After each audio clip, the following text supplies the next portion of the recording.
시청자 여러분 안녕하십니까? 뉴스앤 이슈 시작합니다. 먼저 오늘의 주요 뉴스부터 보시겠습니다. 코로나19 이후 세 번째 대학 수학능력 시험이 오전부터 시작돼 현재 순조롭게 진행되고 있습니다. 출제위원장은 올해는 예년 출제 기조를 유지하되 선택 과목 간 유불리 현상을 최소화했다고 밝혔습니다. 북한이 오늘 오전 강원도 원산 일대에서 단거리 미사일을 발사하며 8일 만에 도발을 재개했습니다. 북한이 대북 확장 억제 강화를 천명한 한미일 정상의 공동성명을 맹비난한 이후 군사적 대응으로 보입니다. 북한 인권결의안이 18년 연속으로 유엔 인권담당위원회를 통과했습니다. 우리나라도 4년 만에 결의안 제안 국가로 동참했고 북한은 인권결의안 채택에 반대하며 이태원 참사를 거론했습니다.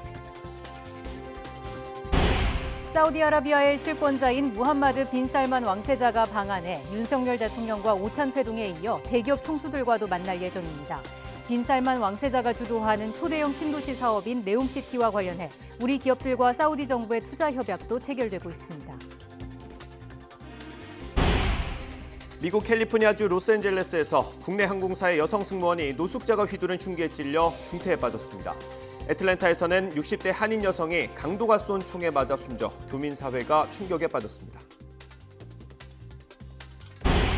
한때 3차 대전 우려를 낳았던 폴란드 영토에 떨어진 미사일은 우크라이나가 쏜 방어 미사일로 결론이 났습니다. 확전 우려는 일단 가라앉았지만 현재 유럽이 놓여 있는 지정학적 위험을 보여줬다는 분석이 나옵니다.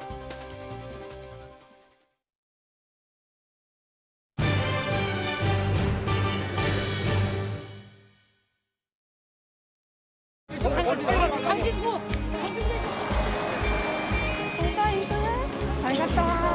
진짜 화이팅!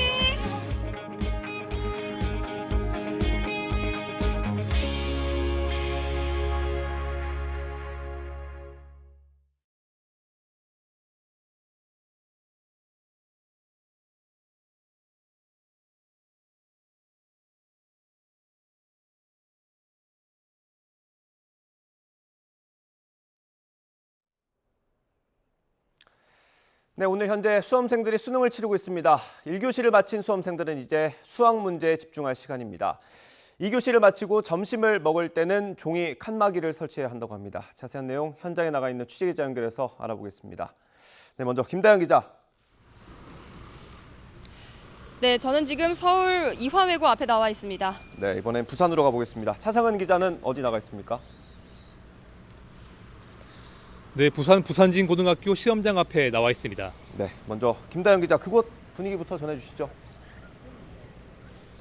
네, 시험이 한창 진행 중인 지금 학교 앞 거리는 이렇게 한산합니다. YTN 취재진은 이른 아침부터 각 고사장 앞에서 많은 학생들과 이야기를 나눠봤는데요.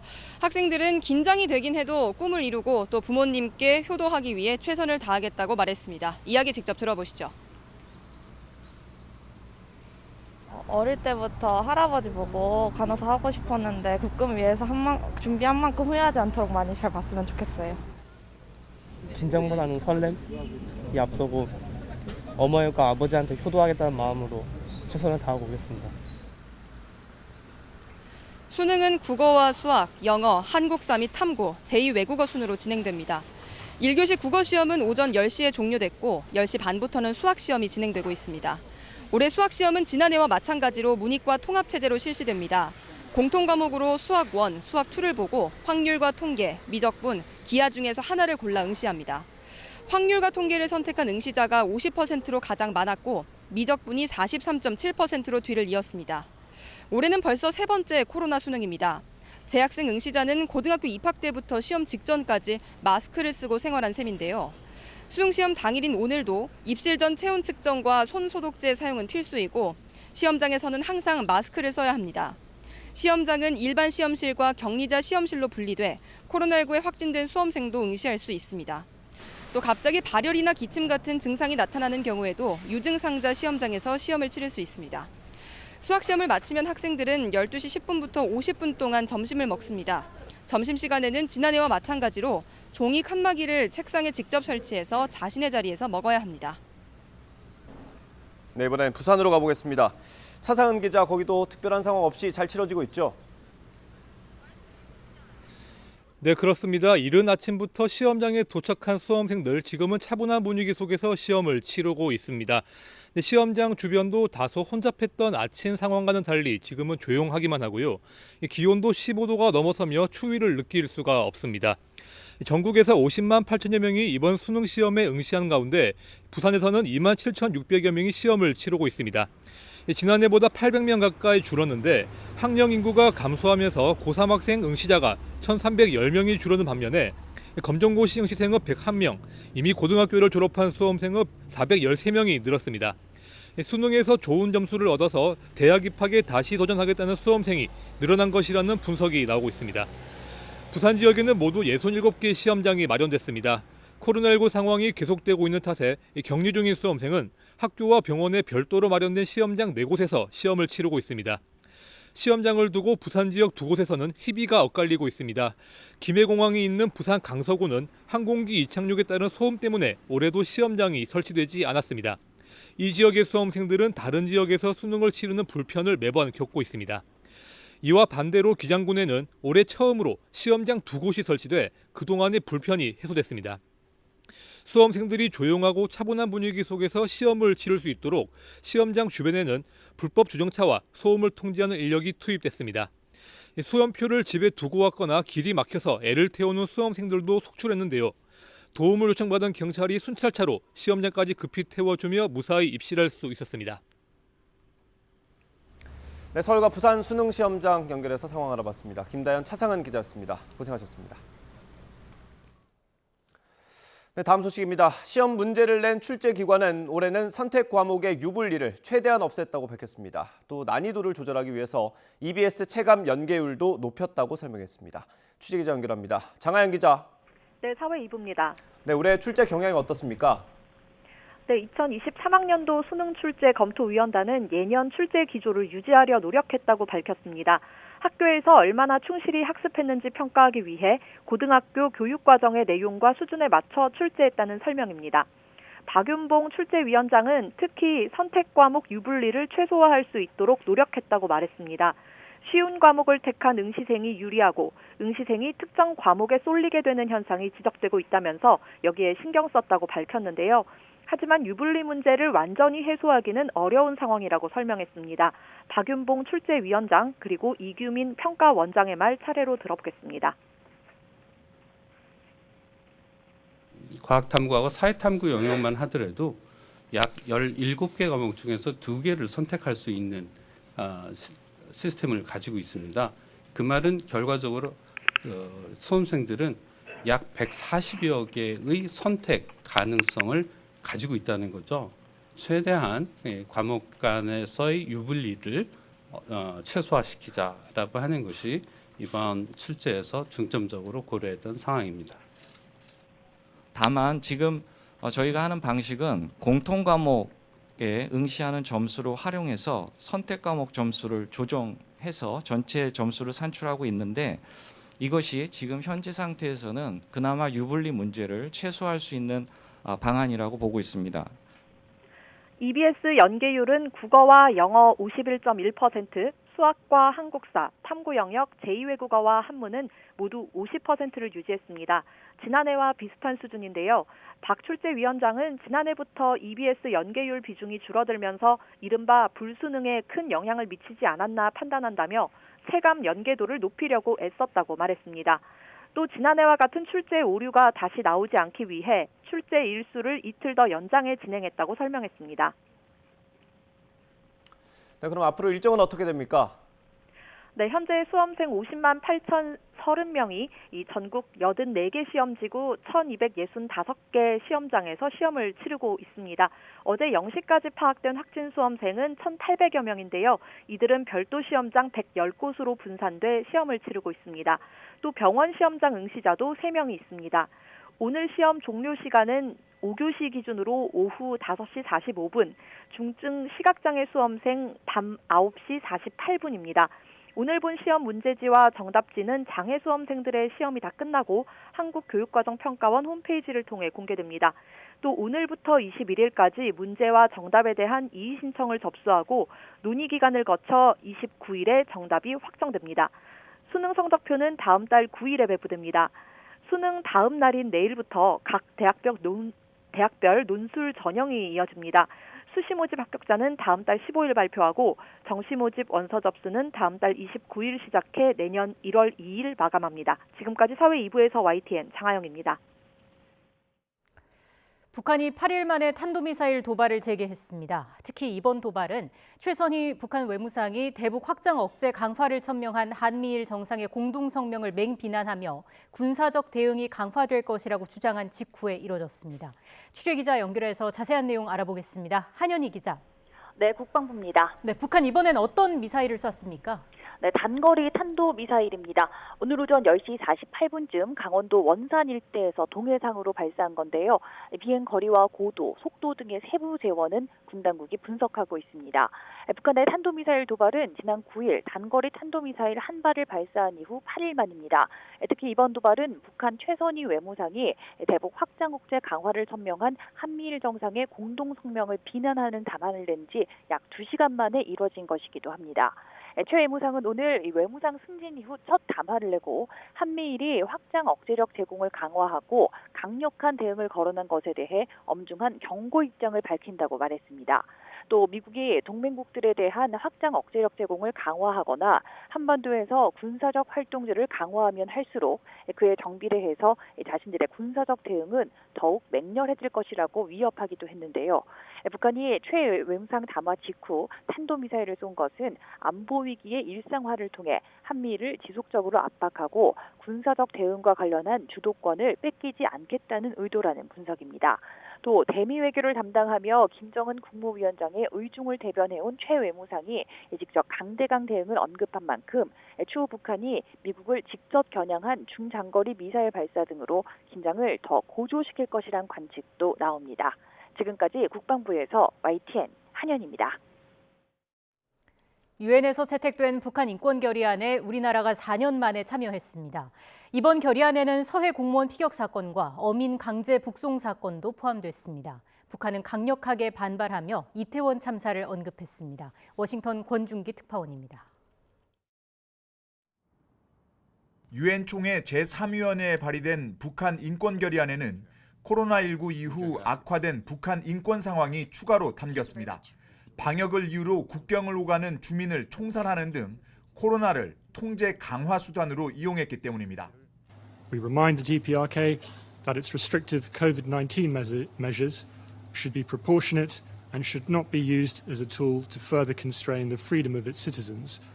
우리나라는 결의안 제안에 4년 만에 동참했습니다. 결의안에는 서해 공무원 피격 사건과 탈북어민 강제 북송 사건 관련 내용도 추가됐습니다.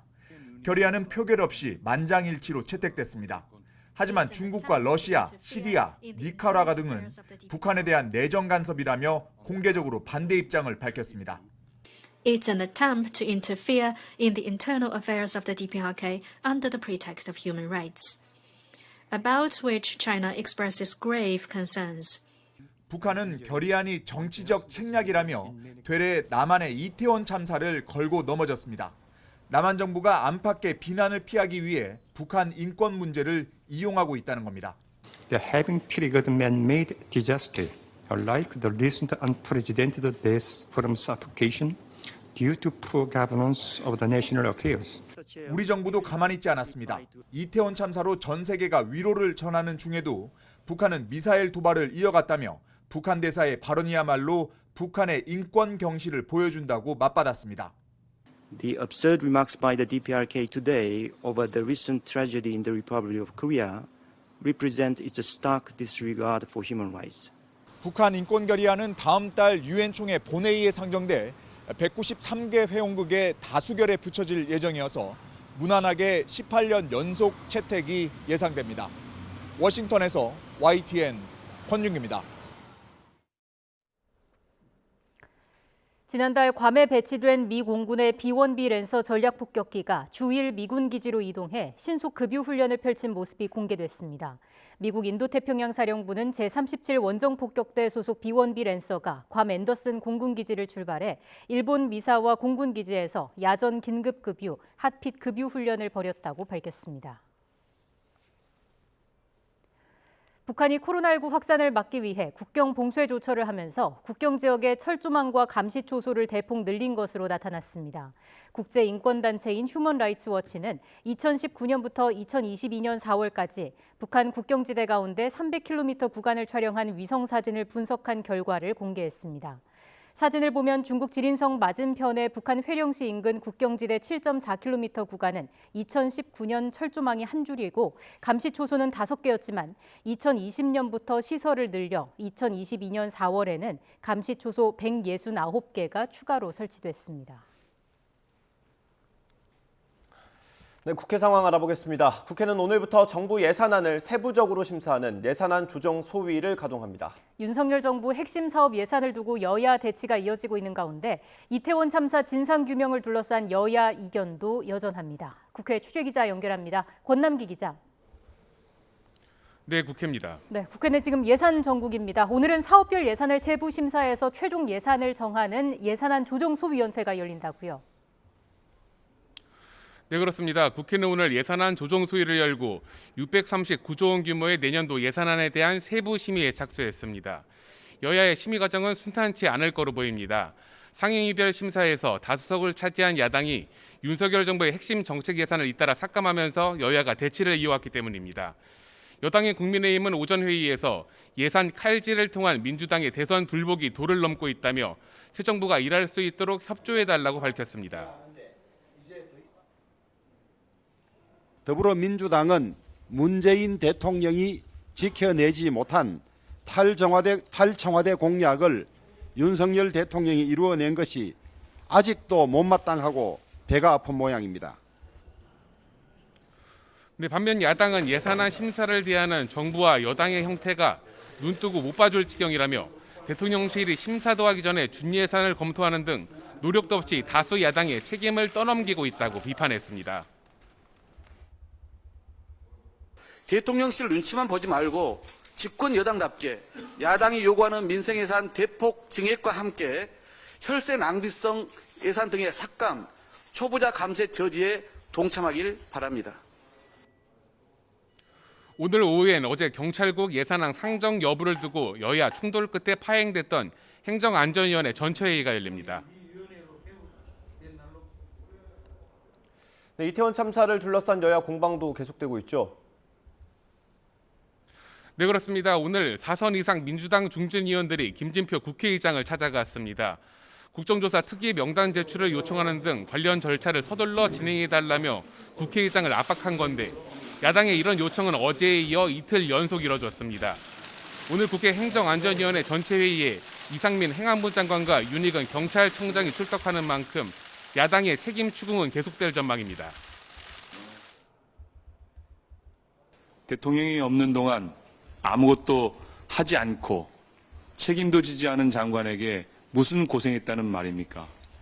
도대체 어떤 고생을 했는지 저는 알 수가 없습니다. 네, 반면 국민의힘은 민주당이 각 시도당에 이태원 참사 서명 인원 목표까지 세워 공문을 보냈다며 남의 슬픔을 이용해 이익을 추구하는 패륜적 정체를 그만두라고 이 대표를 직접 겨냥했습니다. 주변과 측근 4명이 죽고 가족들이 울부짖으며 괴로워해도 손길 한번 잡아주지 않던 분이 당을 동원하여 추모를 외치는 것에 어느 국민이 공감하며 진심이라고 느끼겠습니까?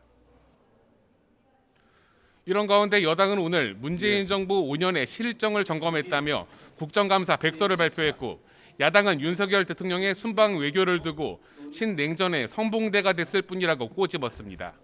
지금까지 국회에서 전해드렸습니다. 이태원 참사 수사 속보 알아봅니다. 당시 이 지역을 관할했던 경찰과 소방서장이 다음 주 경찰 특수본에 출석합니다. 그동안 거의 참고인만 줄줄이 부르면서 수사가 지지부진하다는 지적이 이어졌는데 다음 주부터는 속도가 붙을 것으로 보입니다. 취재기자 연결합니다. 박정현 기자. 네, 경찰청 특별수사본부입니다. 네, 두 사람이 같은 날 소환되는 겁니까? 네, 그렇습니다. 다음 주 월요일인 오는 21일 이임재 전 용산경찰서장과 최성범 용산소방서장이 경찰청 특별수사본부에 출석합니다. 이로써 함께 입건된 박희영 용산구청장 등 다른 피해자들의 소환도 본격화될 거란 관측이 나옵니다. 특수본은 출범 뒤 보름 넘게 피해자 가운데선 단 한 명, 전 용산 정보과장만 불러 조사했습니다. 이에 따라 경찰 지휘부나 행정안전부 등 윗선은커녕 실무자급 피해자에 대한 수사도 지지부진하다는 지적을 받았습니다. 피해자 소환이 본격화하면서 수사가 행정안전부나 서울시 등 이른바 윗선을 겨눌지도 주목이 쏠립니다. 앞서 소방노조의 고발에 따라 이상민 행정안전부 장관도 피해자 신분으로 전환됐는데요. 특수본은 고발에 따른 절차상 입건이라며 아직 관련 법리를 살피고 있다고 선을 그었습니다. 네, 특수본 수사 상황도 정리해 주시죠. 네, 우선 현재까지 오늘 예정된 피의자 소환 조사는 없는 거로 파악됐습니다.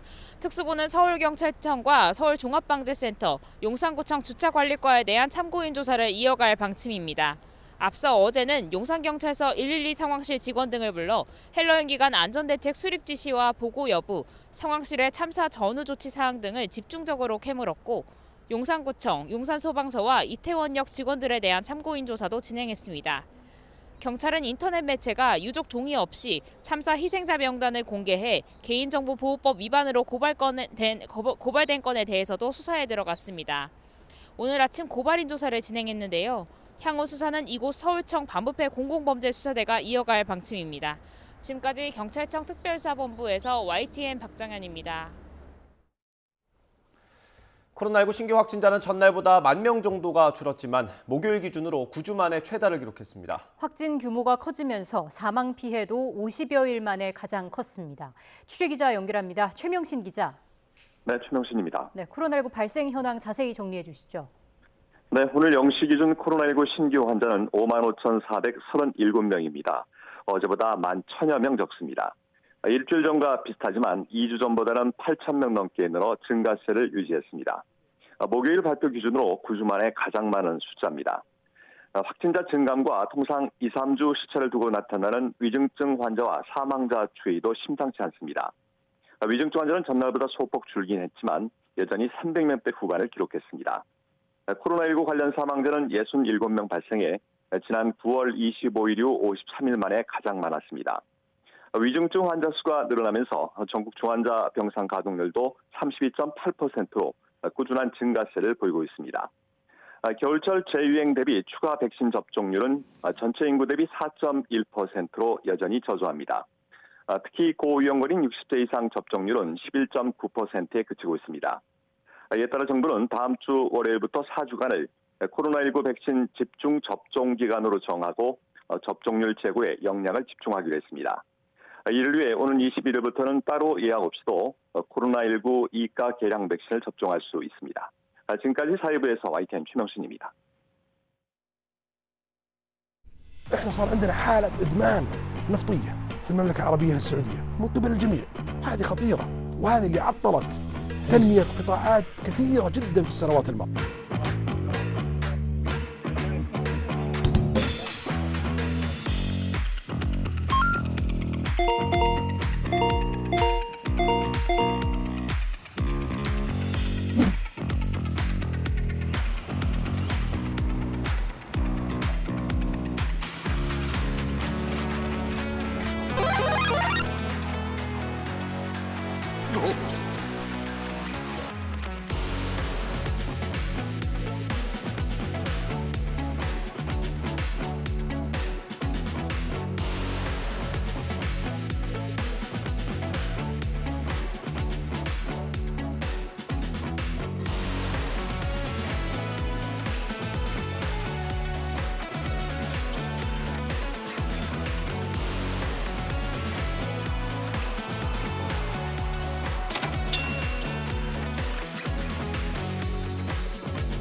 네, 지금 보신 사우디의 실권자인 빈살만 왕세자가 오늘 새벽 우리나라에 왔습니다. 윤석열 대통령과의 회담이 잡혀 있고 대기업 총수들과도 잇따라 만날 예정입니다. 아침에는 빈살만 왕세자 방한에 맞춰 사우디의 초대형 신도시 사업인 네옴시티와 관련해 다양한 투자 협약이 체결됐습니다. 취재기자 연결합니다. 박홍구 기자. 예, 대한상공회의소에 나와 있습니다. 네, 먼저 투자 협약식 소식부터 전해주시죠. 예, 무하마드 빈살만 왕세자 방한에 맞춰 양측 간 투자 포럼이 오늘 아침 9시부터 대한상공회의소에서 열렸습니다.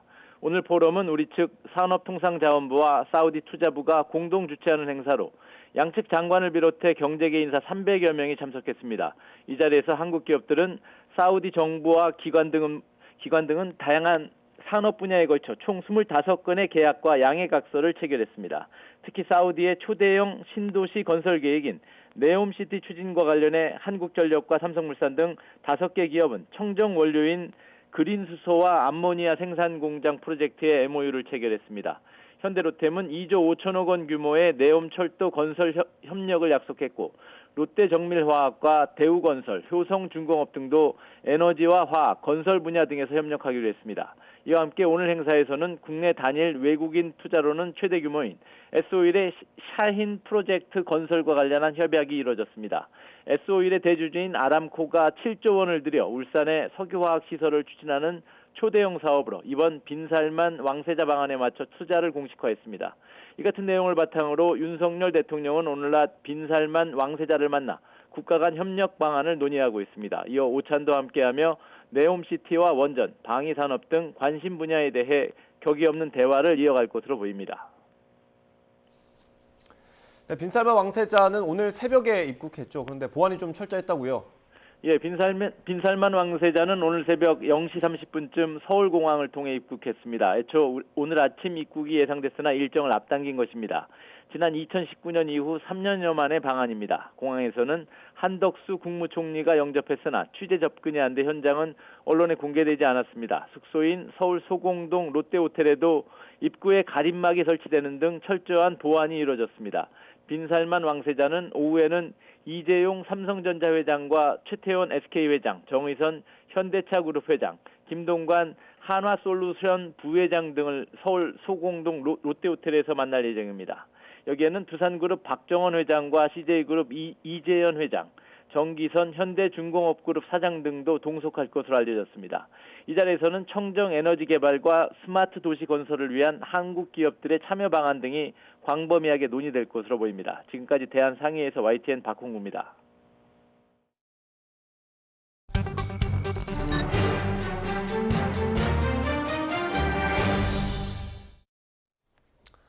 네, 보신 것처럼 빈살만 사우디 왕세자가 방한하면서 시선은 자연스럽게 네옴시티 건설 그리고 우리 기업들의 수주에 쏠리고 있습니다. 네, 박현도 서강대학교 유로메나 연구소 교수와 함께 자세히 짚어보겠습니다.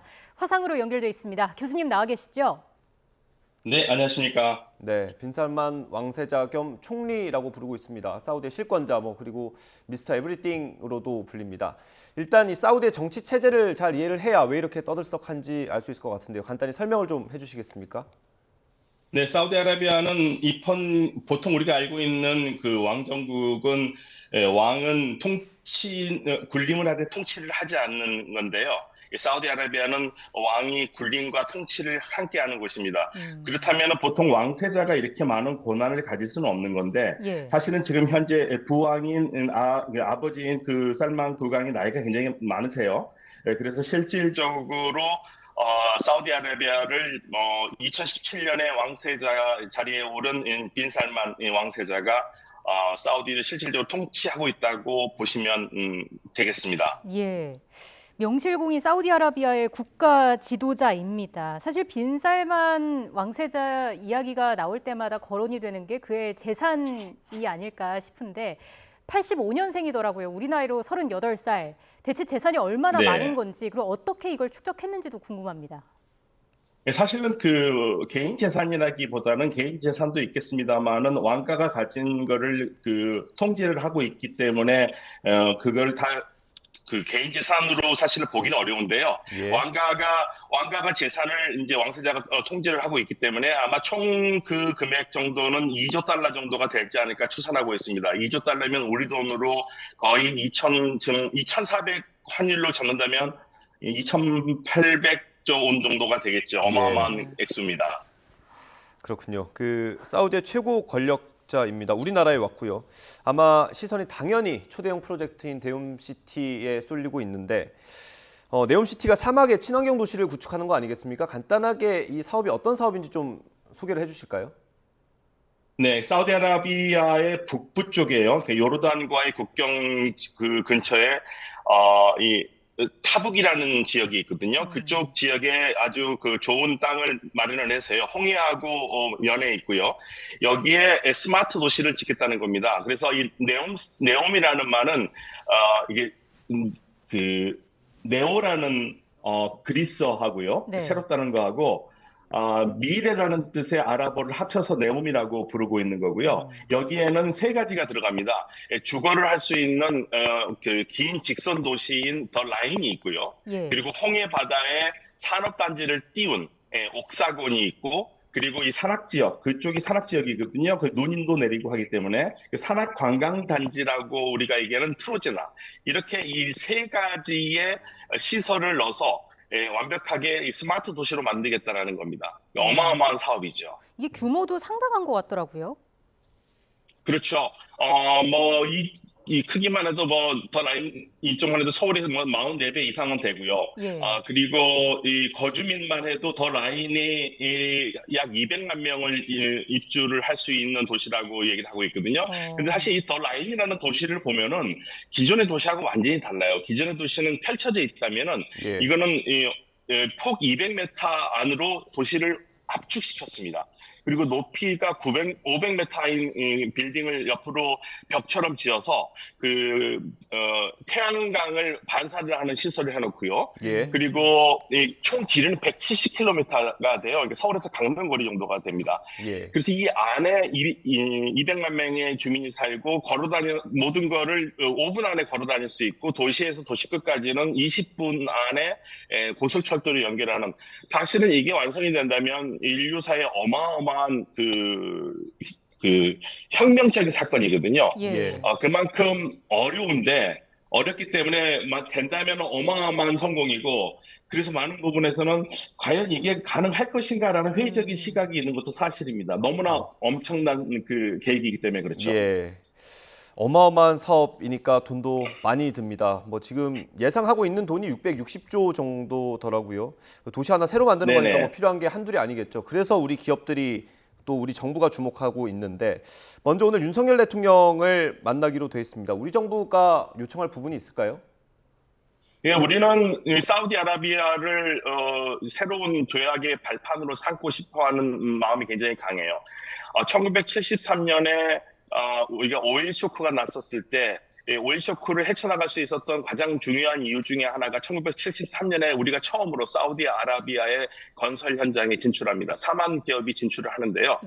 결국 우리가 항상 얘기하는 중동의 건설 붐 하면은 바로 이게 사우디에서 시작됐고요. 지금 사실 국제 정세가 상당히 어렵지 않습니까? 우리를 둘러싼 환경들이 너무 어렵고 그렇기 때문에 새로운 돌파구가 필요한데, 73년처럼 우리의 새로운 돌파구를 사우디에서 찾았으면 좋겠다라는 게 많은 그런 염원들이 있어요. 그래서 사우디에 거는 기대가 크고, 우리 기업들이 그때와는 달리 훨씬 더 첨단 산업으로 무장된 한국 기업들이 사우디에서 서로가 상생할 수 있는 사업을 할 수 있지 않겠느냐, 그런 기대감으로 지금 우리 전체적으로 산업계도 들떠 있는 거죠. 반대로 사우디가 우리 정부의 역할을 기대하는 것도 있을까요? 지금 말씀하셨듯이 이게 어마어마한 사업이 들어가지 않습니까? 돈이요. 그리고 실질적으로 2030년까지 이걸 마치겠다라는 계획이지만, 회의적으로 보는 데에서는 2030년이 아니라 2040년이 될 수도 있고 2050년이 될 수 있다. 그러면은 이 건설비가 2배까지 이상 뛸 가능성이 굉장히 커요. 그래서 사우디 입장에서는 우리 기업들이 적극적으로 여기에 투자를 해서 동참하기를 바라는 거거든요. 단순하게 공사만 수주를 해서 수주한 만큼만 일하는 게 아니라, 보다 수주 플러스 우리가 직접 투자를 하면 사우디의 부담이 그만큼 줄어들지 않습니까? 그래서 이제 그런 부분들을 우리에게 요구를 하고 있습니다.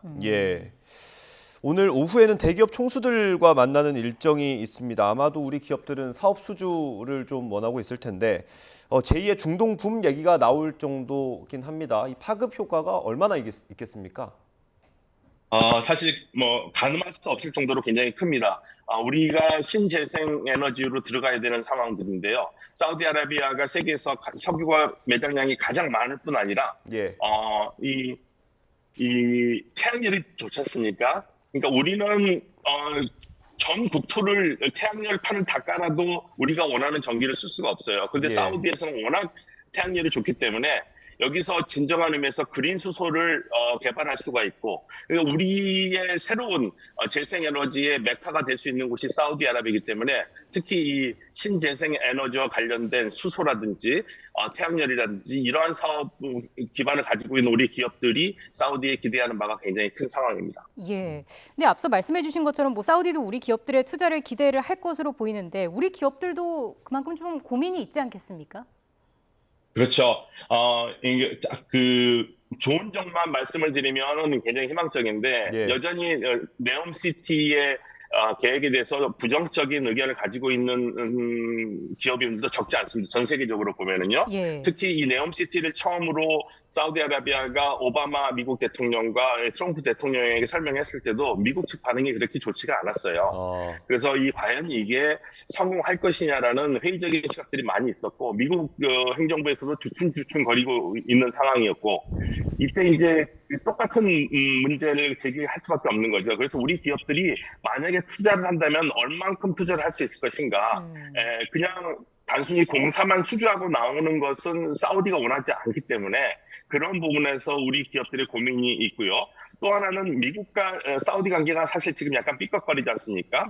그래서 이 정치나 안보적으로 리스크가 있다면은 기업들이 사업하기 어렵잖아요. 그래서 이제 기업이 사업을 판단할 때 이 사우디아라비아의 안보 리스크라든지 정치 리스크를 판단해야 되는데 지금 상황이 굉장히 좋지는 않기 때문에 기업으로서도 고민이 상당히 깊습니다. 예, 이게 사실 저도 이걸 공부하면서 느꼈던 건데 과연 이게 가능한가 이런 생각이 들긴 합니다. 혹시 교수님께서 현장에 가보셨거나 현장에 대해서 전해 들으신 게 있으십니까?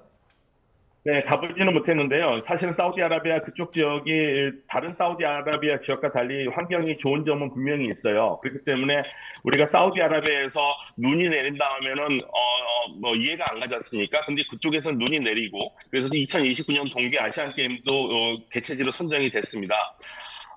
이쪽 지역이 분명히 여러 가지로 지정학적 위치라든지 상당히 좋은 건 사실인데 제가 개인적으로 걱정하는 것은 더 라인이라는 아주 긴 도시가 있는데 도시를 펼쳐놓은 게 아니라 모아놓은 거거든요. 그런데 사우디아라비아가 현재 사실은 그 페르시아만 건너편에 있는 이란과 사이가 별로 안 좋고요. 그리고 이란이 후원하고 있는 여러 반사우디 무장 세력들이 있어요. 예를 들면 예멘에 있는 후시 반군이라든지요. 근데 그쪽에서 이쪽을 만약 공격이라도 한다면 상당한 안보 리스크가 있기 때문에 그 부분을 사우디 정부가 앞으로 어떻게 주변 지역과 문제없이 안보를 잘 꾸려나가느냐에 따라서 이 사업의 성패가 달려있다고 봅니다. 따라서 이 계획 자체는 너무나 훌륭하고 멋있지만 이게 실현될 때까지 사우디 정부가 이 가림막을 쳐줘야 될, 방패막을 쳐줘야 될 안보 부분에서 어떤 모습을 보여주는 자가 향후 네옴시티 사업에 뛰어들 우리나라 기업뿐만 아니라 전 세계 기업들이 아주 유심히 바라보고 있는 부분일 겁니다. 예.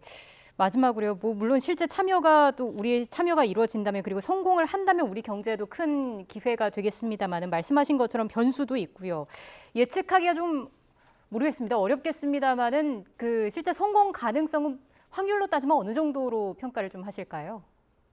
예, 그게 참 말씀드리기는 어렵고 제가 이렇게 말씀드리겠습니다. 사우디가 지금 가는 길은 굉장히 밝습니다. 미래를 제대로 보고 있거든요. 석유만 가지고는 사우디가 더 이상 살 수 없다. 그 유명한 말이 있는데요. 석기 시대가 돌이 없어서 끝난 게 아니듯이 석유 시대도 석유가 있어도 끝날 수 있다는 게 지금 우리가 바라보는 미래지 않습니까? 그래서 석유 없는 세계에서 가장 석유가 많은 나라가 석유 없는 미래를 준비하고 국가를 개조를 하고 있는 중이거든요. 그런 부분에서 사우디가 가는 방향은 정말 바른 방향으로 가고 있다고 보고요. 그런 부분에서 사우디가 특히 안보 부분에서 좀 더 신경을 많이 써서 많은 국가들이 특히 우리 기업들이 마음 놓고 투자를 할 수 있고 사우디와 한국이 상생할 수 있는 그러한 미래로 가기를 기대하고 바라고 있습니다. 알겠습니다. 빈살만 왕세자 네온 보따리를 들고 왔습니다. 이게 어떻게 진행이 될지 계속 또 지켜봐야 할 것 같습니다. 지금까지 박현도 서강대학교 유로메나 연구소 교수와 함께 이야기 나눴습니다. 교수님 고맙습니다. 감사합니다. 네, 감사합니다.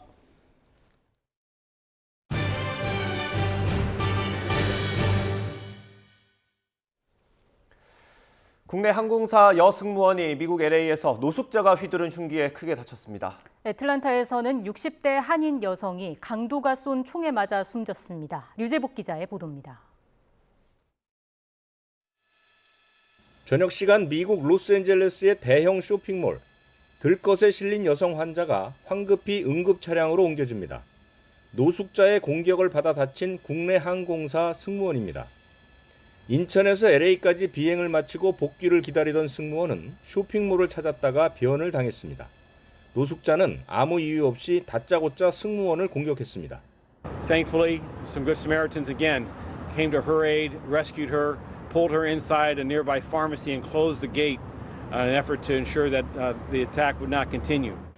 40대 노숙자 남성은 앞서 9살 남자아이에게도 흉기를 휘둘렀습니다. 해치겠다고 위협한 뒤 도망치던 아이를 칼로 찔렀습니다. 괴한은 부근에 있던 보안 요원의 총에 맞아 병원에서 사망했습니다. 많은 사람이 찾았던 쇼핑몰은 순식간에 아수라장으로 변했습니다. Many people within the location then flee the location, and as they're running out of the location, we have an initial victim that was ran over, or a stampede, if you will. 같은 날 조지아주 애틀란타에서는 60대 한인 여성이 자신의 미용용품점에서 강도가 쏜 총에 맞아 숨졌습니다. 현지 경찰은 차 씨에게 돈을 요구했다가 거부당하자 총을 쏜 혐의로 40대 남성을 체포했습니다. YTN 유재복입니다. 2023학년도 대학 수학능력시험일인 오늘 날씨도 오늘 수험생분들을 응원하는 것 같습니다. 쾌청한 하늘에 낮 동안 온화함까지 감돌면서 시험을 보는 동안 날씨로 인한 불편은 없겠는데요. 현재 14.4도까지 오른 서울 기온, 한낮에는 16도까지 오르면서 어제보다 3도가량 높겠습니다. 다만 퇴실 시간부터는 날이 다시 쌀쌀해질 것으로 보입니다. 체온 조절에 주의해 주시기 바랍니다. 오늘 아침 우려했던 미세먼지는 큰 문제 없이 양호했습니다. 낮 동안에는 전국적으로 맑겠고요. 제주도에만 오후 한때 산발적인 빗방울이 떨어지겠습니다. 오늘 낮 기온은 어제와 비슷하거나 조금 높겠습니다. 서울 16도, 대전과 대구 17도, 광주는 18도로 예상됩니다. 다가오는 휴일까지 날은 더 온화해지겠고요. 당분간 내륙 하늘에는 구름만 다소 지나겠지만 주말과 휴일 사이 제주도에는 비가 내릴 전망입니다. 날씨였습니다.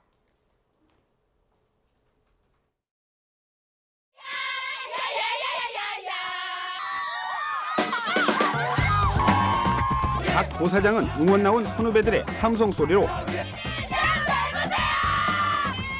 긴장이 지나쳐 눈물을 터뜨리기도 합니다. 시험 시간이 임박하자 경찰의 순찰차와 헌병 오토바이도 함께 바빠졌습니다.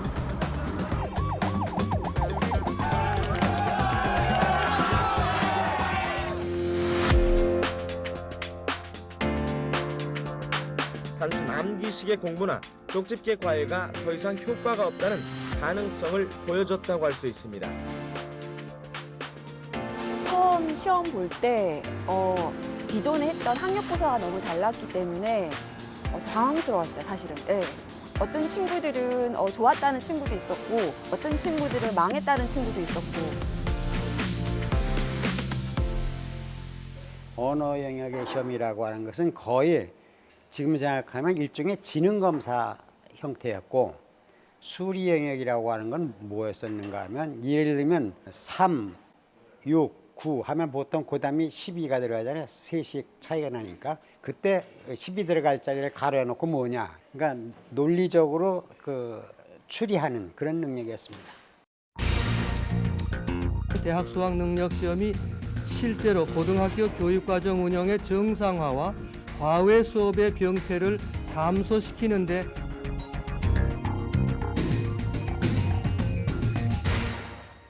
제일 중요한 것은 대학에서 적격자를 선발하는 일이 굉장히 중요한데 소위 암기 능력이 있는 사람을 뽑는 것은 적격자 선발에 맞지가 않는다.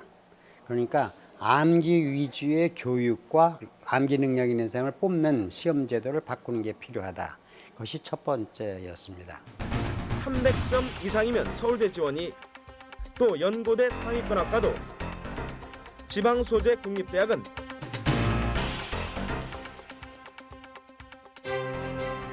지금 서울대학교 의과대학 본과 2학년 재학 중이고 2019학년도 수능 만점자인 김지명이라고 합니다. 수능 자체가 사실 입시 전형의 100%는 아니잖아요. 수능은 입시 제도라기보다는 그냥 입시에서 평가를 위한 하나의 도구 정도로 생각하고 있고, 이름 자체로는 대학 수학 능력 시험, 그래서 이제 대학에서 그 학생이 배울 능력이 얼마나 되는지 그런 거를 평가하는 시험인데, 그 평가 도구로서는 되게 좋은 시험이라고 생각합니다.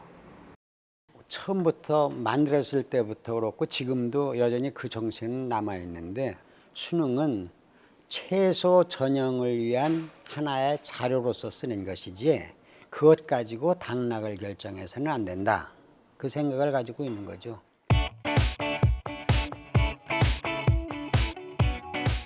사회 초년생으로 뭔가 디딤돌을 만들 수 있는 첫 시험이 바로 수능이잖아요. 그런데 그렇다고 해서 만약 시험을 망쳤다고 해서 그 수능 때문에 내 인생이 망가지지는 않는 것 같아요. 무수히 많은 기회가 있고 나는 여러 가지 기회를 잡을 수 있으니 시험을 못 치더라도 너무 절망하거나 힘들어하지 마라. 그 얘기는 꼭 하고 싶었어요.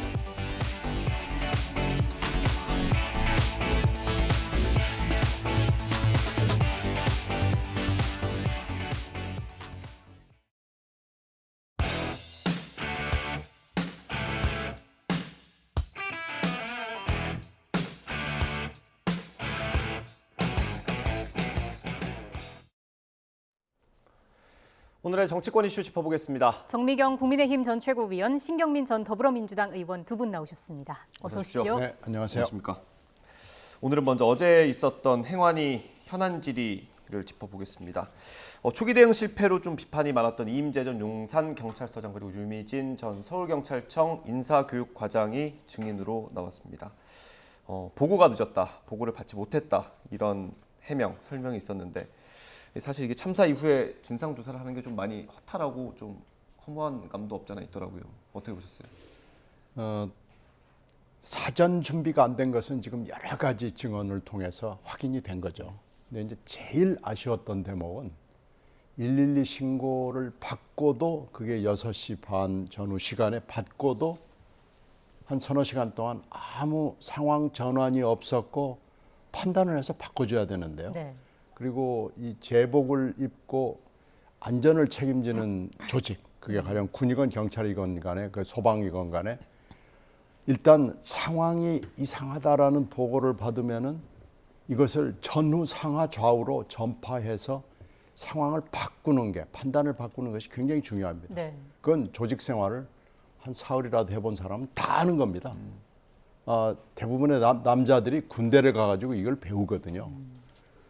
그 여자들도 뭐 직장생활 해보면 다 아는 거고요. 예. 근데 그날 이게 마비가 됐는데 서울경찰청 상황실 마비됐죠. 용산경찰청 상황실 마비됐죠. 그리고 용산구청에도 CCTV를 관제하는 센터가 있습니다. 네. 세 군데가 다 잠잔 거예요. 그리고 지금 어저께 유미진 그 당시 상황실장이 나와가지고 눈물을 흘렸는데 그게 관행이라는 건 일단 말은 안 되죠. 자기 그 사무실에 가서 근무를 하는 거 관행이다는 이건 잘못된 거긴 한데 예. 관행이라고 글쎄 접어주자고요. 그건 좋은데 그렇다고 그러면은 그 당시 상황실에 그럼 이 유 총경 빠지면은 마비됩니까? 굉장히 많은 사람들이 이 사람이 총경이기 때문에 총경 밑에 사람들이 쭉 있을 테니까 누구든지 그 사람들이 지휘자로서의 역할을 해줘야 됩니다. 네. 예. 지휘관 하나 빠졌다고 지휘자가 없나요? 그러니까 다 잠잔 거예요. 서울경찰청 상황실, 용산경찰청 상황실, 용산구청 관제센터 다 자고 아무 조치를 안 해준 건 저는 필시 뭔가 여기에 SOP가 간 겁니다. 지침이 간 거예요. 이 지침이 야 다른 거 다 신경 쓰지 마.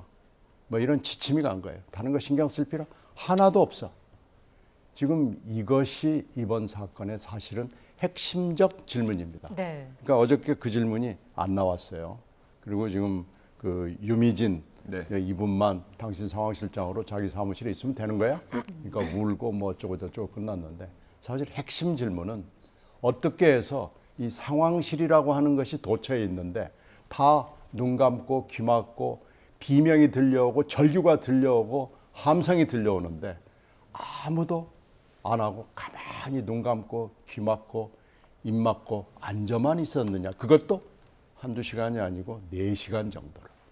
이 핵심적인 질문을 저는 어제 나왔어야 되는데 안 나온 게 매우 유감스럽습니다. 예, 정 의원님은 어떻게 보셨습니까? 그 현장에서 일단 책임자를 꼽으라면 그 용산서장과 저는 구청장이라고 봐요. 일단 두 분. 소방서장은 뭐 조금 논외로 한다고 해도요.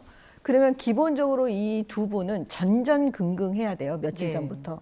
왜냐하면 결국 할로윈 축제 때 많은 분들이 모일 거라는 건 그냥 일반 상식적으로도 그냥 다 알 수 있는 거니까 언론이 놓쳐도 그다음에 일반인들은 놓쳐도 이 두 분은 사실은 뭐냐면 보고를 받아야 되는 자리가 아니고요. 본인들이 뭔가를 만들어야 되는 자리인 거예요. 그거를 이제 제가 표현을 하면 전전긍긍하는 자리예요. 원래 사실 전문가든 어떤 책임 있는 자리에 있으면 늘 전전긍긍하잖아요. 무슨 이렇게 안전사고가 나면 안 되겠지, 뭐 이걸 잘해야 되겠지 이런 거. 그러면서 사실 사전 예방책이 나오는 거거든요.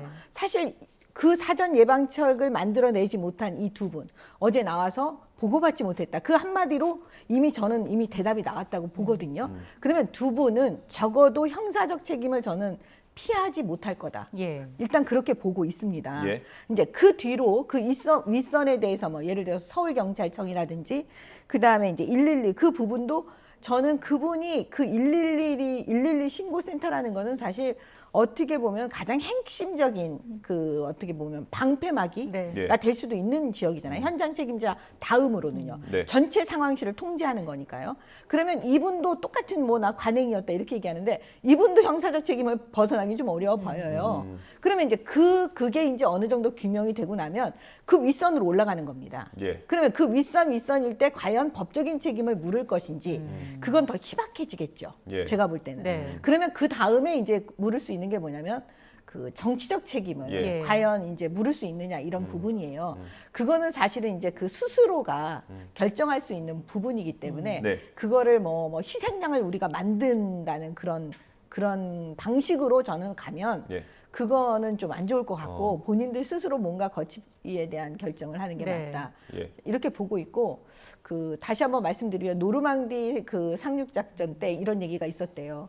혼전이 있을 때는 악보를 버리라고. 그러니까 무슨 얘기냐면 그만큼 현장에서 그 순간순간 결정하는 게 중요하지 않겠습니까? 그럼 이번에 일본에서요 사고가 나지 않은 이유가 그 담당하고 있는 그 경찰에게 사실 그 순간순간 지휘할 수 있는 차 위에 올라가서 마이크로 막 질서를 이렇게 좀 만들고 이런 그거를 법적으로 부여했다는 거예요. 그럼 왜 우리는 시스템적으로 그런 거를 도입하지 않았을까? 이런 아쉬움이 있습니다. 최 의원님 그 법을 다뤄보셨으니까 이걸 좀 여쭤볼게요. 박희영 구청장도 지금 처벌 가능성이 있다고 보시는 거잖아요? 아마도 제가 볼 때는 있어 보입니다. 그래요? 이게 사실 초기에는 지자체장이 어떤 책임질 수 있는 그 법적 근거가 좀 빈약하다라는 지적도 있었거든요. 제가 볼 때는 이게 지금 주체자가 없잖아요. 그러면 주체자가 없을 때 법적으로 그냥 주체자가 없다라고 끝나는 게 아니고 그 도시 안에서 일어날 때는 어떻게 보면 지방자치단체장에게 그 주체자로서의 역할을 부여하는 아마 규정이 있을 아직 제가 지금 직접 수사를 하는 사람이 아니니까 그걸 근거 규정으로 해서 그 법적인 책임 수사를 하지 않을까 저는 그렇게 그 예측하고 있습니다.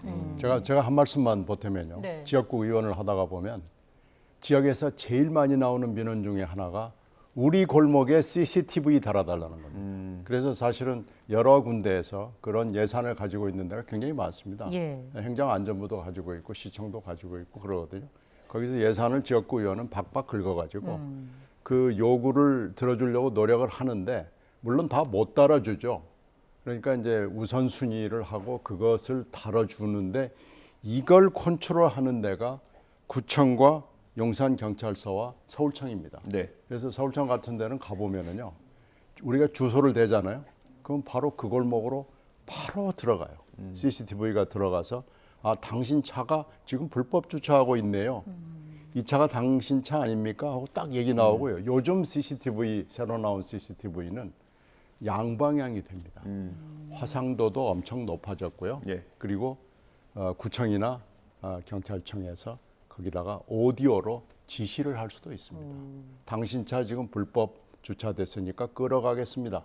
빨리 빼십시오. 이게 가능합니다. 그래서 요즘 CCTV의 그 기능이라는 것은 상상을 초월하거든요. 예. 그러니까 이게 지금 여러 군데 제가 얘기하는 데가 왜 이것을 신고를 받고 또는 CCTV로 확인을 했을 거예요. 그런데도 그걸 내버려 두고 4시간 동안을 방치를 했느냐. 도대체 무슨 지침이 있었길래 이런 것이냐라는 것이 사실은 핵심적인 문제고요. 이것은 저는 분명히 물어봐야 된다고 생각합니다. 예. 그래서 법적 책임 얘기가 나왔으니까요. 이상민 장관은 어떨지도 궁금합니다. 지금 소방노조의 고발로 피의자 신분이 된 거잖아요. 그 소방노조의 고발이라는 게 조금 순수성이 좀 떨어져 보여요. 그다음에 뭐 고발은 했을 수 있지만 아까도 말씀드렸지만 과연 그 이상민 장관이 직접적인 무슨 인과관계가 있느냐 그 부분에 대해서 저는 법률적으로는 좀 묻기는 어려워 보입니다. 예, 행안부 장관에게는 예. 글쎄요, 법적 책임은 저는 뭐 뚜렷하게 묻기 좀 어렵지 않을까 그렇게 봅니다. 도의적 책임은 있을 수 있겠으나 법적 예, 책임은 그거는 모르겠다. 뭐 정치적인 책임이요. 예. 예, 어차피 장관은 정치인이기 때문에 예. 그 정치적 책임은 변론으로 하고 예, 법률적인 거는 조금 제가 볼 때는 이 소방 노조가 고발했다는 게 저는 조금 약간 이게 좀 의아해요. 일단 뭐 이게 예. 수사 상황상 일단 피의자로 입건이 된 거죠. 이게 고발이 됐기 때문에 네, 네. 정치적인 책임에 대해서 저희가 논의를 해볼 텐데 먼저 이상민 장관이 어제 행안위에 나와서 한 얘기가 있습니다. 사실상 백지 사표를 낸 상황이다 이렇게 말을 했는데 준비된 영상 보고 다시 얘기 이어가겠습니다. 정무직은 잘 아시는 바와 같이 한쪽 주머니에 항상 사표를 들고 다니는 사람들입니다. 책임을 회피하고자 하는 마음은 전혀 없습니다. 대통령께 사의를 한번 표시한 적이 있습니까? 지난 우리 현안질의 이후로 사실상 백지 사표를 낸 거와 똑같은 상황입니다. 직접 구두로 말씀을 드리셨냐고요? 그 워드 투 워드로 말씀드린 건 아니지만 백지 사표라는 걸 어떻게 해석을 해야 됩니까? 지금 이상민 장관이 얘기하는 건 원론이죠. 원래 정무직은 임명장 받는 순간부터 언제든지 그 1초 뒤에 당신 그만둬야 되겠습니다. 그럼 나가는 거거든요. 일반 회사의 이사도 임시직이라 그러잖아요. 그러니까 지금 원론을 얘기하는 건데 네. 지금 이 사건 사고 이후에 이 참사 이후에 이상민 장관이 이 건에 관련해서 11월 1일 날 고개를 숙인 것을 빼놓고는 별다른 얘기를 하지 않았어요. 그리고 정치적 책임은 사실은 이상민 장관이 처음이고 끝이죠. 뭐 이상민 장관보다 더 책임을 져야 될 사람은 대한민국에 없습니다. 그런데도 계속 저렇게 원론을 얘기하면서 예봉을 슬쩍 피해가는 것을 지금 정치적으로 굉장히 답변을 잘했다고 아마 자평할 거예요. 근데 저런 태도가 사실 국민들로서는 굉장히 불쾌하고 이 사람 좀 무책임한 장관 아니야? 이 자질과 자격이 없구만. 이렇게 보게 하는 아주 단면적인 예. 측면이에요. 그러니까 이런 태도를 저는 보이지 않아야 된다고 보고요. 제발 좀 빨리 그만두는 게 지금 뭐 TF장도 맡았다고 그러는데 예. TF장의 자격과 자질이 저는 없다고 봅니다. 빨리 그만두는 게 훨씬 더 좋을 거예요. 네, 신 의원님께서는 항상 이제 빨리 사퇴를 해야 하는데 그게 윤 대통령에게도 좋은 것이다라는 말씀을 해주셨었는데 대통령이 이번 순방 후에 귀국하면서 이 장관의 어깨를 툭툭 치고 이제 고생 많았다 이렇게 얘기를 하는 장면이 또 보도가 됐는데 이게 그 여러 의미가 좀 부여되더라고요. 뭐 격려의 의미다라는 얘기부터 경질 뭐 신호 아니냐 이런 이야기까지 나오고 있더라고요. 어떻게 봐야 될까요? 저는 그냥 순간적으로 그 당연한 거 아니에요. 마음고생을 얼마나 많이 하겠어요. 그냥 그 참모진이 지금 마음고생을 지금 다 하고 있는데 또 이제 대통령께서는 또 순방하고 이 외국에 가 계셨으니까 지금 국내에 있는 이상미 장관이 사실은 이걸 다 총 책임지면서 이거를 이제 하고 있으니까 그런 의미에서 마음고생이 참 많다. 뭐 그런 그런 아픔을 그냥 공유하는 거 아닐까요? 얼마나 힘들겠어요. 저는 제가 이렇게 얘기하는 순간에도 그 이태원 그걸 한번 생각을 하면 막 힘들거든요. 그러니까 그런 의미로 받아들이시면 좋을 것 같습니다. 아까 최 의원님 말씀하실 때 정치적인 책임을 이제 스스로 판단을 해야 된다고 하셨는데 지금 판단을 내릴 시점이 아닙니까? 이상민 장관 같은 경우에? 지금은 사실 이제 어떻게 보면 수습이잖아요. 꼭 진상 규명만이 저는 수습이라고 보여지지는 않아요. 왜냐하면 유족들의 아픔이 있으니까 어떤 방식으로든 이제 이걸 어떤 식으로 그 후속 조치 이런 것들을 해야 되잖아요. 그러니까 그런 부분이 다 좀 맞춰지고 나면 그 다음에 이제 뭐 할 수는 있지. 지금 이 순간에 정치적 공세로 마치 그 행안부 장관이 대통령과의 측근이고 이렇게 알려져 있으니까 그걸 막 어떻게 보면 공세적으로 희생양을 만들면서 뭐 책임을 져라 막 이렇게 가는 거는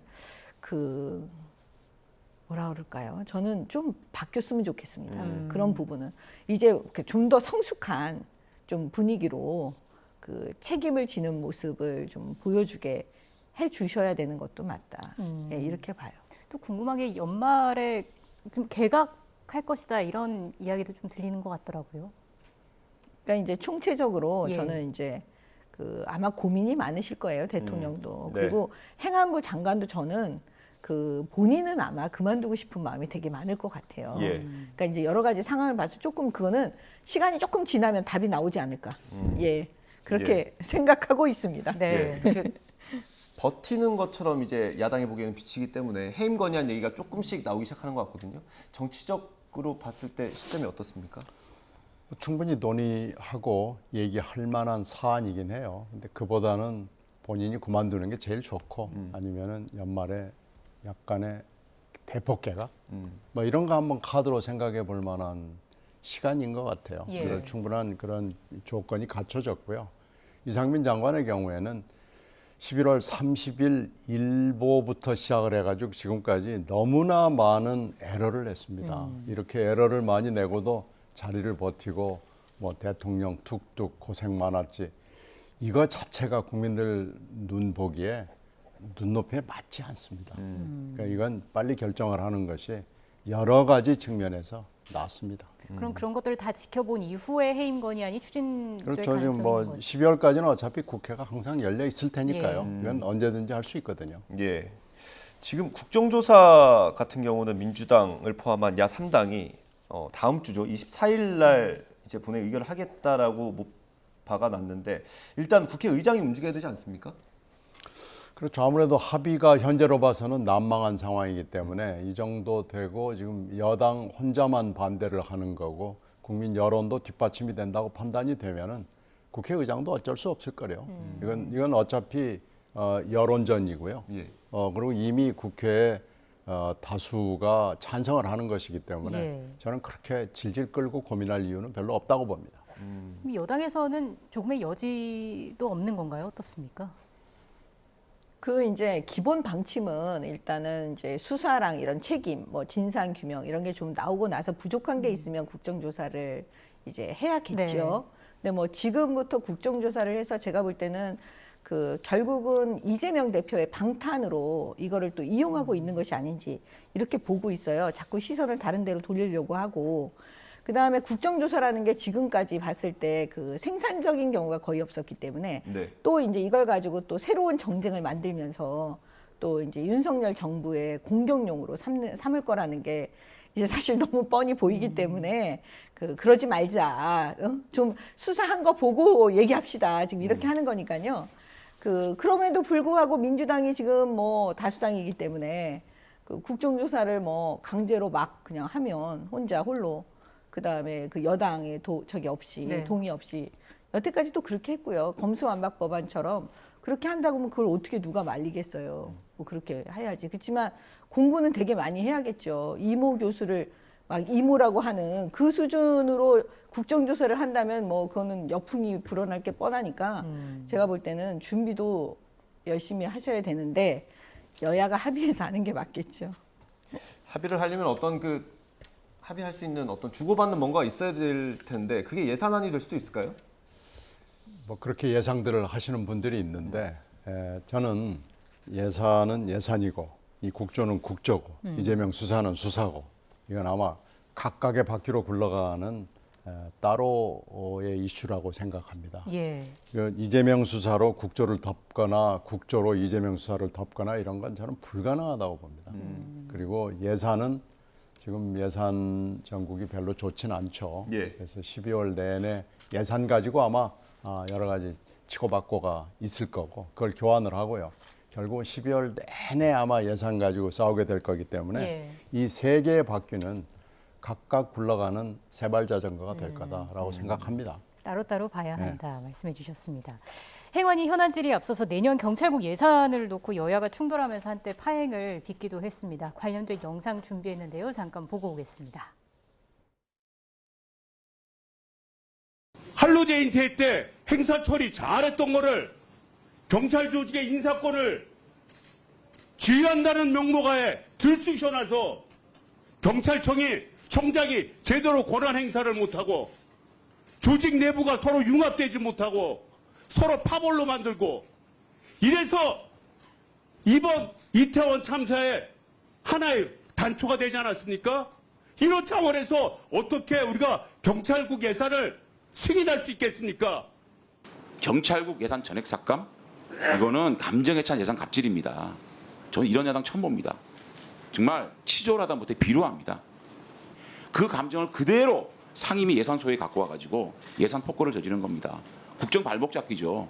윤 정부에 대한 이거는 예산을 가지고 저주를 하는 거 아니겠습니까?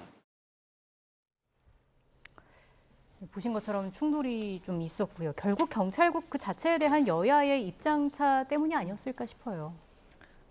지금 새로운 정부, 윤석열 정부가 들어와서 지금 6개월 지났잖아요.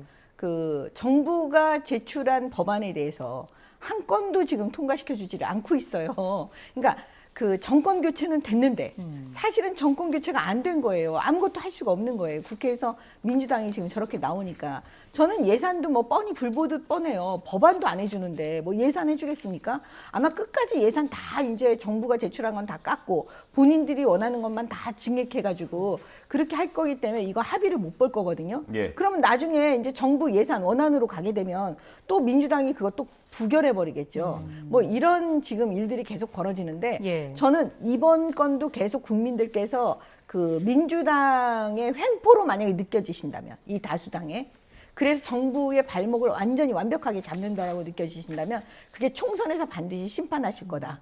예, 그렇게 보고 있습니다. 예. 이게 뭐 아무래도 예산 심사는 이제 소위가 가동이 되고 있고 앞으로 뭐 마지막 단계에서는 뭐 소소위라고 불리는 것도 가동이 되겠죠. 그때 결정이 될 테고. 근데 지금 삭감된 것들을 보면 사실 너무 과한 거 아니냐 이런 생각이 들기도 해요. 뭐 대통령실 이전에 필요한 예산 다 깎겠다 이런 입장인 것 같거든요. 뭐 결국은 정치적 타협을 하겠죠. 어떻게 완전히 빵원으로 하겠다 뭐 이렇게까지 하는 것은 사실은 쉽지 않을 거고요. 결국 정치적 타결을 하게 될 거고 이러면서 소소위 내지는 소소위 차원을 뛰어넘는 여러 가지 정치적 협의를 해야 될 텐데요. 지금 단계에서는 지금 짱 붙어 있는 단계이기 때문에 뭐 이렇게 충돌이 불가피해 보이고요. 결국은 좀 시간을 가지고 이 얘기는 좀 풀어 나가야 될 겁니다. 근데 저는 풀릴 수 있다고 보고요. 정부 원안으로 예산이 가서는 안 되죠. 정부 원안 예산은 대개 보면은 여러 가지 정치적 고려를 해가지고 불려놓을 걸 불려놓고 뺄 거 빼놓고 그래가지고 국회에서 또 집어내야 될 것도 있고 굉장히 이게 좀 엉성하게 짜 있는 대목이 많이 있거든요. 그래서 정부 원안으로 가는 건 있을 수 없는 일입니다. 그래서 결국은 그것을 다 잘 알고 있기 때문에 여도 알고 야도 알고 대통령실도 알기 때문에 그렇게 되지는 않을 겁니다. 근데 계속 이렇게 되면 국민들 입장에서는 왜 국회의원 급여는 삭감 안 하나? 이런 말들을 지금 많이 하고 네. 계시거든요. 예. 그러니까 국회에서 이번에 잘해야 됩니다. 네. 알겠습니다. 저희가 남은 시간은 또 검찰 수사 이야기로 좀 채워보겠습니다. 어제 검찰이 정진상 실장에 대한 구속영장을 청구했습니다. 이게 뭐 예상된 수순이다라는 얘기는 많았는데 일단 신 의원님 어떻게 보셨습니까? 이렇게 갈 줄 알았죠. 뭐 굉장히 이 검찰의 지금 수사 행보를 보면 신속하게 하고, 그러니까 뭐 국회 일정이나 정치 일정이나 뭐 이런 거 좌고우면하지 않아요. 그냥 직진합니다. 어떤 정치 일정이 있고 어떤 국회 일정이 있어도 직진하고 그냥 원래 지금 스피드가 뭐 빠른 건지 느린 건지 모르지만은 뭐 혹자에 따라서는 양자 평가가 다 있죠. 예. 근데 하여튼 신속하게 간다. 그리고 거침없이 하이킥이다라는 거고요. 또 하나는 하여튼 빨리 하고 싶어 한다는 것을 여러 가지 증거를 통해서 느껴져요. 그래서 왜 그러냐면은 이재명 대표와의 그 결전, 네. 쇼다운이라고 얘기할 수 있죠. 이 결전을 빨리 하고 싶어 하는 것 같아요. 그래서 정진상 실장을 가급적이면 이번 주 안에 끝내겠다 하는 시사가 여러 번 나왔습니다. 네. 예. 그러니까 바로 조사하고 이미 조사도 사실상 압수수색 영장을 보면은 다 돼 있었던 거고요. 그 압수수색 영장만 뚜껑만 바꿔가지고 바로 영장을 구속영장으로 바꾼 거고 내일 이제 뭐 결판이 나겠죠. 예. 사법부 판단을 받아보면은 내일이 굉장히 중요한 날 중에 하나일 거예요. 내일 사실 구속영장의 발부 여부에 따라서 이재명 대표에 대한 수사의 방향과 스피드가 결정이 난다고 봐야 되기 때문에 네. 그렇게 되면은 영장이 발부된다면 네. 굉장히 더 가속이 붙을 거고 예. 발부가 안 된다면 그건 이제 약간 좀 브레이크가 잡히겠죠. 최 의원님 어떻게 보십니까? 만약에 이거 뭐 가정입니다만 영장이 발부된다면 이게 뭐 일부에서는 이 혐의가 네 가지인데 네 가지 중에 뭐 이재명 대표에 연결될 수 있는 혐의들이 꽤 있다라고 보는 시각도 있더라고요. 제가 볼 땐 거의 다 연결되어 있는 걸로 보여지거든요. 그러니까 지금 뭐냐면 그 남욱 변호사하고 유동규가 거의 진술을 지금 열심히 하고 있잖아요. 예. 그러면 그 부분에 대해서 이미 그 김용 그 구속영장 그때 이제 네. 발부받고 그다음에 이번에 공소장 네. 그 이런 전체적으로 봤을 때 수사가 어느 정도 거의 다 됐다고 보고요. 아마 그러니까 전체적인 큰 의미로 봤을 때는 그 이재명 대표와 정진상, 김용 이 세 사람은 함께 움직이는 네. 공범으로 지금 바라보고 있는 듯 보이거든요. 예. 그 영장의 범죄 그 예. 사실을 뭐 보면 표현을 정치적인 공동체다라고 정쟁적인 쓰기도 공동체를 했고요. 아마 그런 의미로 얘기한 네. 거기 때문에 제가 볼 때는 그래서 아마 딱 한 번 수사해서 영장 청구했을 겁니다. 예, 그리고 그 설시 내용을 보면 단순히 소설만 쓴다고 되는 게 아니고요. 법원 판사가 보잖아요. 예. 그럼 검찰의 입장에서는 그 디테일한 증거를 어느 정도 확보하고 있기 때문에 그걸 영장 범죄 사실에 쓰는 거지 예. 그냥 쓸 수가 없거든요. 그래서 이제 그런 의미에서는 저는 영장은 일단 발부가 될 것으로 보이고 그 다음에 이제 속도는 이제 이재명 대표를 향해서 네. 이제 들어가는데 그거는 지금 많이 분산되어 있으니까 아마도 그걸 합쳐갖고 그것도 제가 볼 때는 딱 한 번 수사를 해서 영장을 청구할 것인지 안 청구할 것인지를 아마 결정할 것으로 보이는데 네. 지금 그 측근인 두 사람에 대해서 구속영장을 청구할 정도인데 네. 이재명 대표에 대해서 구속영장 청구를 안 할 수는 없을 것 같습니다. 예, 그러니까 그런 걸로 보면 그 12월, 1월 그 범위 안에서 그 이재명 대표에 대한 그 소환 조사가 이루어지지 않을까 그렇게 예측을 해봅니다. 이런 시나리오대로 흘러가게 된다면 민주당의 대응도 달라지게 될까요? 민주당은 지금 뭐 내부가 좀 갈라져 있죠.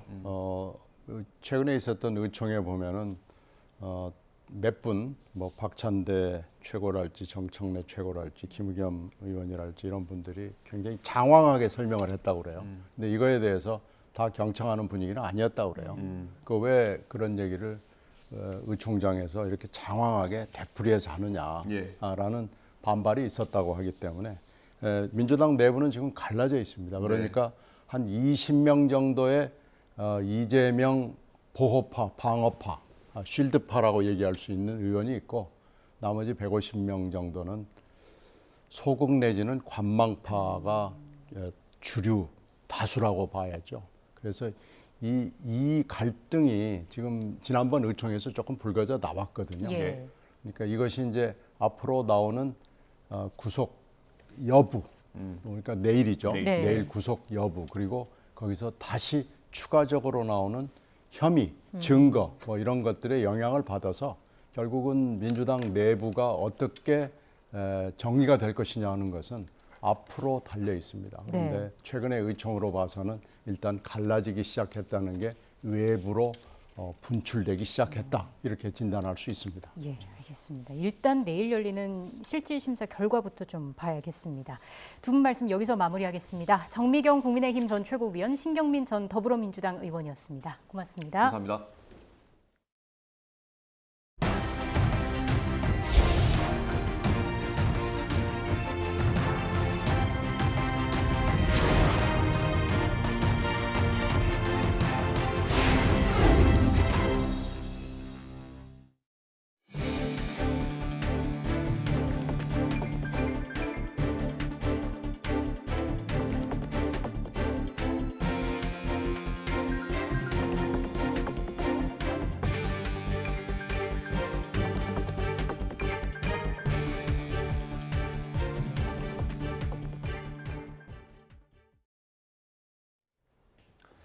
코로나19 속에 치러지는 세 번째 수능입니다. 전국의 시험장 1,300여 곳엔 그동안의 노력이 빛을 내길 바라는 간절함이 보였습니다. 올해도 응원전은 볼 수 없었지만 이번에도 입실 마감 직전에 고사장을 잘못 찾은 학생들을 위한 경찰차 수송 작전이 벌어졌습니다. 황보혜경 기자의 보도입니다. 아직 어둑어둑한 새벽 6시 반, 두툼한 옷차림의 수험생들이 시험장으로 들어섭니다. 대학으로 가는 중요한 관문을 지나는 날, 어느새 자라 의젓하게 각오를 다지는 자녀를 부모는 걱정 반, 기대 반의 마음으로 힘껏 응원해줍니다. 긴장보다는 설렘이 앞서고 어머니과 아버지한테 효도하겠다는 마음으로 최선을 다하고 오겠습니다.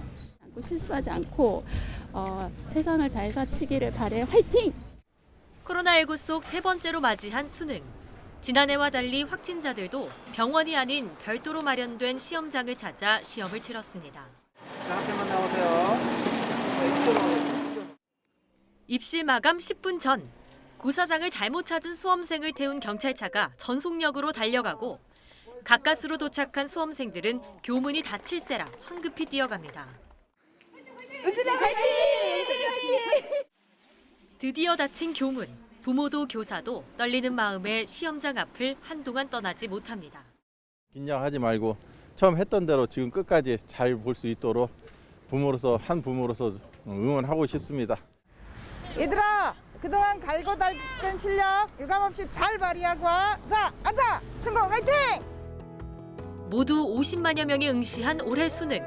아직 끝나지 않은 방역에 시끌벅적한 응원전은 없었지만 그동안의 노력이 빛을 발하길 바라는 간절함은 이번에도 그대로였습니다. YTN 황보혜경입니다. 네, 2023학년도 대학 수학능력평가 시험이 시작됐습니다. 올해 출제 방향은 어떤지 박윤봉 수능시험 출제위원장의 설명 직접 들어보시겠습니다. 국어 영역은 다양한 분야에서 교육적으로 가치 있는 소재를 활용하여 출제하였고 선택 과목에 따른 유불리 가능성을 최소화할 수 있도록 출제하고자 하였습니다. 수학 영역은 교육과정의 범위 내에서 수학의 기본 개념과 원리를 이해하고 적용하는 능력, 기본적인 계산력과 논리적 추리력을 평가하는 문항 등을 출제하였고 종합적 사고를 요구하는 경우에도 지나치게 어려운 문항은 피하려고 노력하였습니다. 또한 선택 과목에 따른 유불리 가능성을 최소화할 수 있도록 출제하고자 하였습니다. 영어 영역은 교육과정이 정한 어휘 수준에서 듣기 능력, 독해 능력, 그리고 의사소통 능력을 측정할 수 있도록 출제하였습니다. 연일 계속되는 고물가 상황에 특히 주머니 사정이 넉넉하지 못한 대학생들에게 큰 부담입니다. 면접을 위해 정장을 사는 대신 빌리고 음식 배달료를 아끼려고 함께 배달시키는 대학생들이 늘고 있습니다. 고물가가 불러온 대학가 세태를 안동준 기자가 전해드립니다. 매장 안에 다양한 정장이 종류별로 한가득 걸려 있습니다. 어떤 정장이 좋을까 여기저기 둘러보고 마음에 들면 직접 입어보기도 합니다.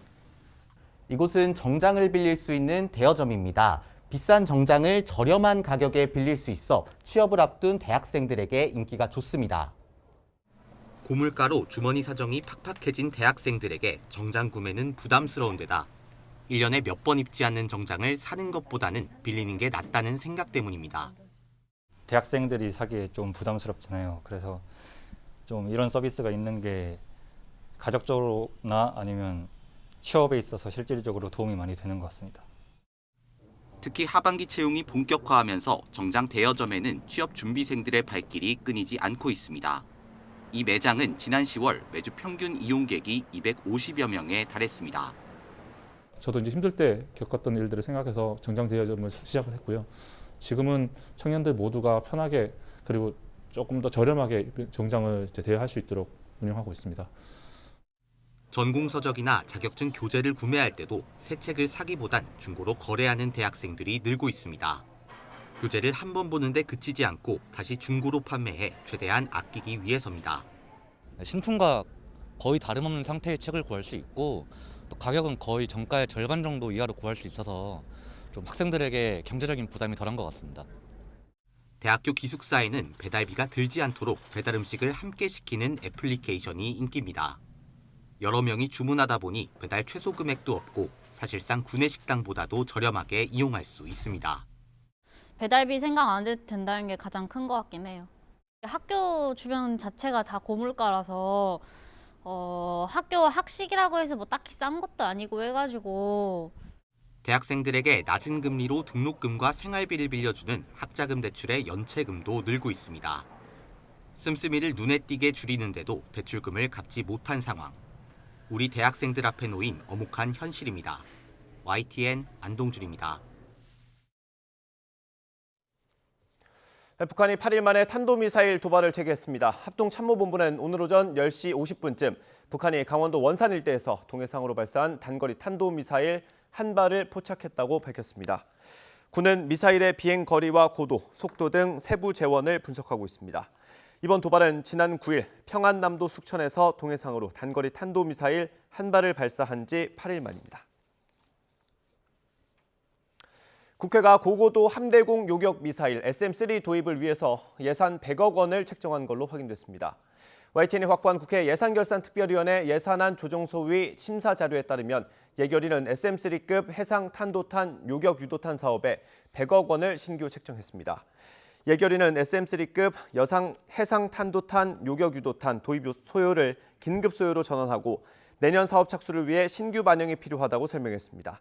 그러면서 북한의 잠수함 발사 탄도미사일 위협 등에 대응하기 위해 실층적인 다층 방어 구축의 필요성이 제기된다고 강조했습니다. 소비자 물가가 급등하면서 가계의 실질 소득은 뒷걸음질 치고 금리 인상으로 가계 이자 비용은 크게 늘어난 것으로 나타났습니다. 통계청이 발표한 가계 동향을 보면 3분기 가구당 월 평균 실질 소득은 지난해 같은 분기와 비교해 2.8% 감소했습니다. 가계의 실질 소득이 분기 기준으로 마이너스로 돌아선 것은 지난 2021년 2분기 이후 5분기 만입니다. 미국 연방준비제도 고위 인사들이 조만간 기준금리 인상폭이 줄어들 가능성에 무게를 두면서도 내년까지 추가 인상의 필요성을 잇따라 언급했습니다. 메리 데일리 샌프란시스코 연방준비은행 총재는 현지 시간 16일 CNBC 방송 인터뷰에서 4.75에서 5.25%포인트 사이 어딘가가 합리적인 상륙 지점이 될 것으로 생각한다며 앞으로 1%포인트가 넘는 추가 금리 인상 가능성을 전망했습니다. 폴란드 영토에 떨어진 미사일은 우크라이나가 러시아 미사일을 막기 위해 발사한 것이라고 나토와 폴란드가 서둘러 발표했습니다. 이에 따라 확전 우려는 가라앉는 분위기지만 이번 사태는 유럽이 처한 지정학적 위험을 그대로 보여줬습니다. 김원배 기자입니다. 옌스 스톨텐베르그 북대서양 조약기구 나토 사무총장은 폴란드 미사일 피격은 러시아 순항 미사일을 막기 위해 발사된 우크라이나 미사일에 의해 발생한 것 같다고 말했습니다. 특히 의도적인 공격의 결과라는 징후가 없으며 러시아가 나토를 상대로 공격적인 군사 행위를 준비하고 있다는 조짐도 없다고 강조했습니다. This is most likely Ukrainian air defense systems or missiles, but again, this is not Ukraine's fault. Russia bears the responsibility for what happened in Poland yesterday, because this is a direct result of the ongoing war and a wave of attacks from Russia against Ukraine yesterday. 안제이 두다 폴란드 대통령도 기자회견에서 폴란드에 떨어진 미사일은 우크라이나 방공 미사일이었을 가능성이 매우 크다고 밝혔습니다. 두다 대통령은 우크라이나에 대한 러시아의 미사일 공격을 강조하면서 우크라이나는 자국을 방어했다고 말했습니다. Wskazuje na to, że był to intencjonalny atak na Polskę, czyli że to, co się stało, czyli to, że na naszym terytorium spadła rakieta, nie było działaniem intencjonalnym. Nie była to rakieta, która była wymierzona, wycelowana w Polskę. W istocie zatem nie był to atak na Polskę. 이처럼 나토와 폴란드가 서둘러 이번 사고를 우크라이나 미사일에 의한 것이라고 발표하면서 확전이나 러시아와의 정면 대결 우려는 한풀 꺾인 분위기입니다. 그러나 이번 사태는 유럽이 처한 지정학적 위험을 그대로 보여준 것으로 받아들여지고 있습니다. 볼로디미르 젤렌스키 우크라이나 대통령은 폴란드에 떨어진 미사일이 오폭된 우크라이나의 방공 미사일이라는 나토의 잠정 결론을 정면으로 부인했습니다. 젤렌스키 대통령은 우크라이나 방송과 인터뷰에서 자신은 폴란드에 떨어진 그 미사일이 우리 것이 아니라고 확신한다고 말했습니다. 이어 자신은 그 미사일이 러시아가 쏜 것으로 믿는다며 이는 우리 군의 보고를 토대로 한 것이다. 이를 믿을 수밖에 없다고 주장했습니다. YTN 김원배입니다. 반세기 만에 달 탐사 첫걸음으로 무인 비행에 나선 오리온 캡슐이 순항 중인 가운데 첫 지구 사진을 전송해왔습니다. 대형 로켓인 우주 발사 시스템 SLS에 실려 발사된 오리온은 달로 가는 안정적 궤도에 진입한 뒤 SLS 상단 로켓을 떼어내고 자체 엔진을 이용해서 비행 궤도를 조정하며 달로 향하고 있습니다. 원래는 우주 비행사용 캡슐이지만 이번에는 3개의 마네킹만 태운 오리온은 발사 9시간여 뒤 지구에서 약 9만여 킬로미터 떨어진 곳에서 촬영한 첫 지구 사진을 전송했습니다. 오늘은 날씨도 시험을 치르는 수험생들을 응원하는 것 같습니다. 우려했던 미세먼지 걱정 없이 전국적으로 쾌청한 하늘이 펼쳐져 있고요. 날도 온화해서 시험을 치르는 동안 날씨로 인한 큰 불편은 없겠습니다. 이제 막 3교시 영어 영역이 시작이 됐는데요. 현재 서울 기온은 15.3도까지 올라서 어제보다 2도가량 높습니다. 앞으로 기온은 1에서 2도가량 더 오르겠고요. 낮 동안 온화함이 감돌겠습니다. 오늘 오후 한때 제주도에만 산발적으로 빗방울이 떨어질 뿐 그 밖의 내륙은 대체로 맑겠고요. 대기질도 보통 수준으로 양호하겠습니다. 낮 기온은 어제와 비슷하거나 조금 높겠습니다. 서울 16도, 대전과 대구 17도, 광주는 18도로 예상됩니다. 다가오는 휴일까지 날은 더 온화해지겠고요. 당분간 내륙 하늘에는 구름만 다소 지나겠지만 주말과 휴일 사이에는 제주도에 비가 내릴 전망입니다. 오늘 모든 시험은 오후 5시 40분쯤 끝날 것으로 보입니다. 열심히 달려온 수험생 여러분들 모두 끝까지 최선을 다해서 시험에 임해 주시기 바라겠고요. 퇴실 시간부터는 해가 지면서 기온이 빠르게 내려갈 것으로 보입니다. 시험을 치른 후에 더 쌀쌀하게 느껴질 수가 있으니까요. 따뜻한 겉옷으로 체온 조절 잘 해주시기 바랍니다. 지금까지 YTN 홍나실입니다.